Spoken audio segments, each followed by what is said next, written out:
Everyone wants to be happy. I mean, ask most people what they'd like a little bit more of in life, and the likelihood is that happiness will be up there in their top three.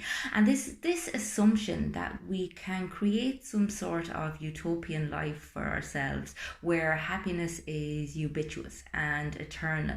And yet we forget that happiness is very much a fleeting state, just like sadness, just like anger, and that it's not something that we can hold on to. We also confuse pleasure with happiness, and as a consequence, we have a tendency to be very poor predictors of what's going to make us happy. We look for the quick fixes, we look for instant gratification, and oftentimes, in the pursuit of happiness, we end up making choices that actually cause us dissatisfaction in the long term just for the sake of a quick dopamine hit.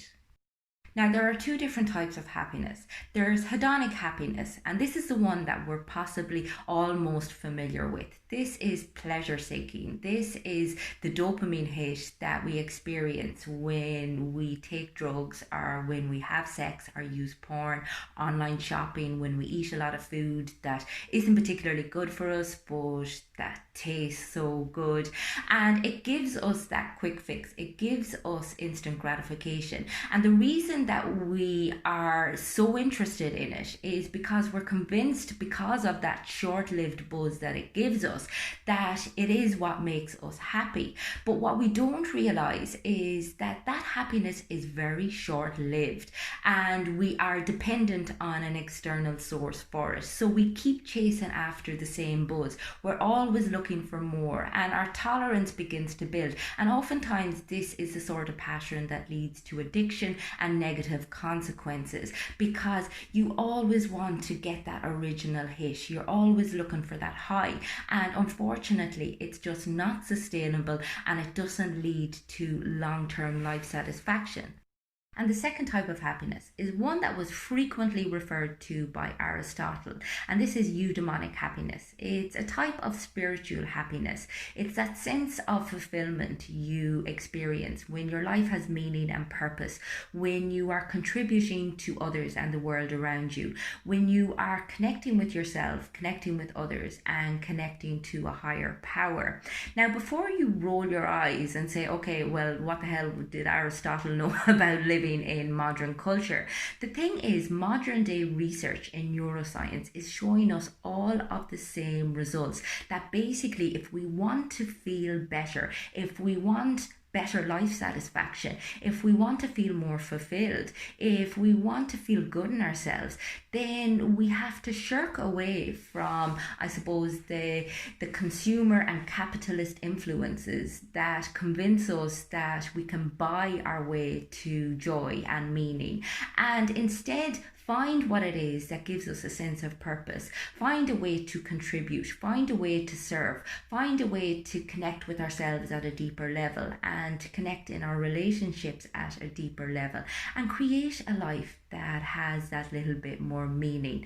Now, it's all very fine and well saying that, whereas realistically it's quite difficult to shirk off all of the shackles of the culture that we're living in. I mean, the reality is that we do live in a consumer society, that we are constantly being hit with all of this advertising telling us what we need to look like, what we need to buy, what we need to purchase in order to be deemed acceptable and in order to feel good about ourselves.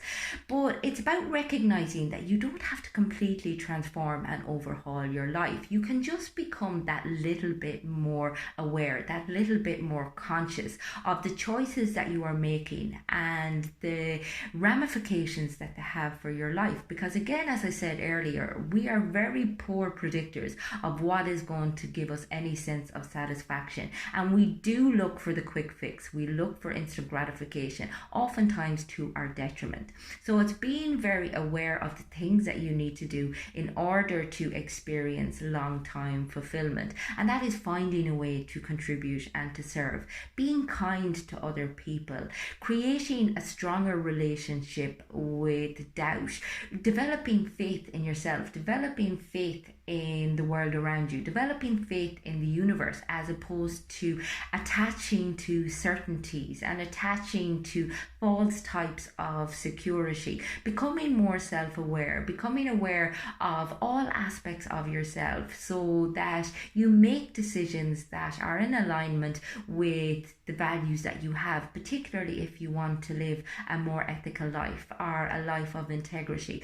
I mean, these things don't happen by accident. They have to be consciously put in place. This isn't something that is just going to fall into your lap. You have to make a conscious decision to live better in order to feel better. And it's not always going to be easy. And this is why it's so important to really, really take baby steps to recognize the significance of making small little changes consistently in your life, connecting with other people, thinking about the consequences of your actions, and sometimes moving away from a state of overthinking, because we tend to kind of nearly put ourselves into an absolute paralysis when we try to justify everything. Sometimes it's about just tapping into your heart and tapping into your intuition without letting the mind take over, and just doing what you know is good and kind in any given moment, reaching out to people. And I know that's particularly